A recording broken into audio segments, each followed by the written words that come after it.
Darjeeling, the land of beauty, but today it's crying for help. Non-stop rainfall ने hill station को तोड़ दिया.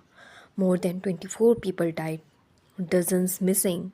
और घर, ब्रिजेस, रोड्स सब कुछ पानी और मिट्टी में बह गया. रेस्क्यू टीम्स कॉन्टीन्यूसली काम कर रही हैं, पर वेदर अभी भी रफ है. एक्सपर्ट्स बोल रहे हैं ये सिर्फ नेचुरल डिज़ास्टर नहीं, क्लाइमेट चेंज का रिजल्ट भी है. Nature is giving signals again.